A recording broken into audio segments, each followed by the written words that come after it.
नहीं, देखिए, बिहार को आवश्यकता थी एनडीए की सरकार की।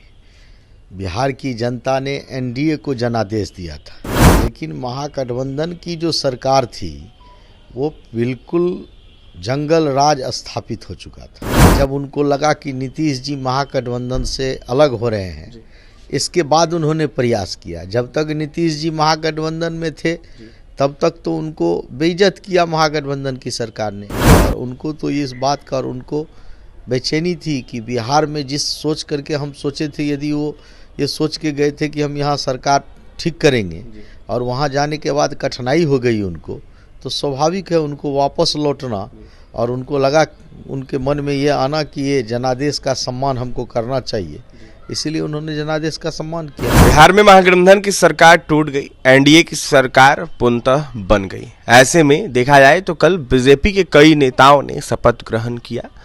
बीजेपी के दो चेहरे जो कि बिहार के उप मुख्यमंत्री बने हैं, एक तरफ विजय कुमार सिन्हा है, दूसरी तरफ सम्राट चौधरी है। ऐसे में हमारे साथ बात करने के लिए बिहार सरकार के पूर्व मंत्री है आलोक कुमार रंजन है, जुड़ेंगे, बात करेंगे। आलोक रंजन जी, लगातार कई सारे कयास लगाए जा रहे थे, लेकिन वर्तमान की परिस्थिति देखी जाए तो एनडीए की सरकार बन गई, महागठबंधन टूट गया। पहला सवाल रहेगा, कितनी खुशी है? नहीं, देखिए, बिहार को आवश्यकता थी एनडीए की सरकार की।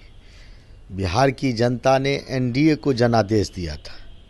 बीच के कुछ कालखंड में महागठबंधन की सरकार बनी, लेकिन महागठबंधन की जो सरकार थी वो बिल्कुल जंगल राज स्थापित हो चुका था। और जब हमारे राज्य के मुख्यमंत्री इससे असहजता महसूस कर रहे थे और उन्होंने जब निर्णय लिया कि हम इस महागठबंधन के साथ नहीं रहेंगे, राष्ट्रीय जनता दल के साथ नहीं रहेंगे, तो हम लोगों को लगा कि इस राज्य में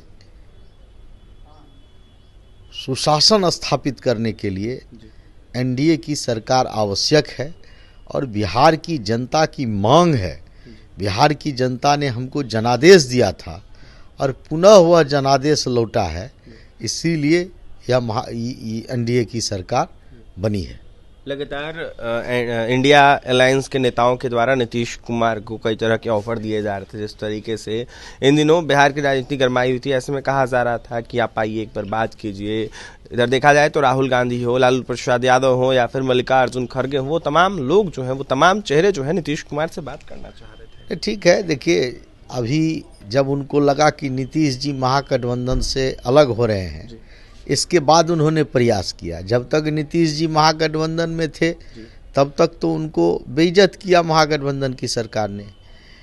जिस इंडिया अलायंस के सूत्रधार बनने का प्रयास नीतीश जी ने किया, एक प्रकार से सारे दलों को एकजुट करने में उनकी एक भूमिका थी। इसके बावजूद जिस प्रकार से प्रत्येक बैठक में उनको अपमानित किया गया, तो ये निश्चित रूप से कोई भी व्यक्ति जो एक सम्मानजनक पद पर हैं, इतने दिनों के मुख्यमंत्री हैं, और जिस प्रकार से उनका इंडिया अलायंस के लोगों ने उनका अपमान किया है, तो स्वाभाविक है, और उनको तो इस बात का और उनको बेचैनी थी कि बिहार में जिस सोच करके हम सोचे थे, यदि वो ये सोच के गए थे कि हम यहाँ सरकार ठीक करेंगे और वहाँ जाने के बाद कठिनाई हो गई उनको, तो स्वाभाविक है उनको वापस लौटना, और उनको लगा, उनके मन में ये आना कि ये जनादेश का सम्मान हमको करना चाहिए, इसीलिए उन्होंने जनादेश का सम्मान किया। कल नीतीश कुमार से मुलाकात हुई आप लोगों की, काफ़ी समय तक आप लोग बैठे, देखा जाए तो साथ में चाय पानी नाश्ता हो या फिर तमाम चीज़ें देखने को मिला। ऐसे में क्या कुछ नीतीश कुमार से बातें हुई इतने लंबे अरसों बाद जिस तरीके से? नहीं, देखिए, मुख्यमंत्री जी से तो मुलाकात पहले भी होती थी।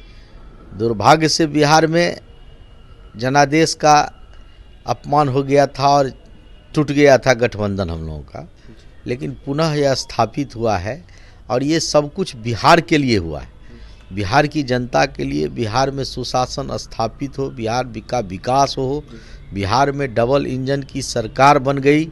अब राज्य को कोई कठिनाई नहीं होगी, केंद्र के द्वारा भी पूर्ण भरपूर मदद मिलेगा राज्य को, और बिहार का विकास होगा। और भी कई सारे मंत्री बाकी हैं, ऐसे में शपथ ग्रहण समारोह को लेकर क्या कुछ सूचना सामने निकल? नहीं, देखिए, अब भारतीय जनता पार्टी में ये सब तो सब केंद्रीय नेतृत्व को तय करना है।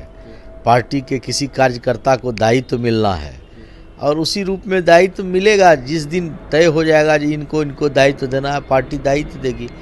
इसलिए ये कोई शपथ ग्रहण हमारे लिए, हमारे दल के लिए कोई मुद्दा नहीं है। मंत्रिमंडल विस्तार को लेकर कोई मंत्रिमंडल का विस्तार होना ही है एक्चुअली में। विभाग मंत्रिमंडल को नहीं मिलेगा तो फिर आने वाले समय में बजट सत्र है, बिहार का विकास है, तो वो होता है। तो अभी शुरू के समय में 8 मंत्रियों का हुआ है, मुख्यमंत्री लगा करके 9 लोगों का, और इसके बाद और बाकी बच्चे लोगों का अब दूसरी बार में हमको लगता है कि हो जाएगा। और ये एक सहज प्रक्रिया है, इसमें कोई माने सोचने वाली बात नहीं है। ये अपने आप अपने समय पर सब चीज़ हो जाएगा। आलोक रंजन का नाम है मंत्री पद पर। ये तो केंद्रीय नेतृत्व तय करते हैं। हम लोग के यहाँ तो दायित्व दिया जाता है कार्यकर्ता को। पार्टी को जब जैसा लगता है वैसा कार्यकर्ता को दायित्व दी जाती है। इसमें जिसको दिया जाएगा सब मिल करके काम करेगा। अच्छा जताएंगे आलोक रंजन? नहीं, इसमें सब लोग मिल करके, हमारे इच्छा और किसी के इच्छा की बात नहीं है। पार्टी जिसको आवश्यकता समझती है, जिस दायित्व पर काम करने के लिए, उस दायित्व पर पार्टी काम दे देगी। देखिए, पार्टी जिस दायित्व पर काम करने को देगी उस दायित्व को निभाएंगे आलोक कुमार रंजन। ऐसे में बिहार सरकार के पूर्व मंत्री आलोक कुमार रंजन क्या कुछ कह रहे थे एनडीए की सरकार बनने को लेकर, आपने सुना है।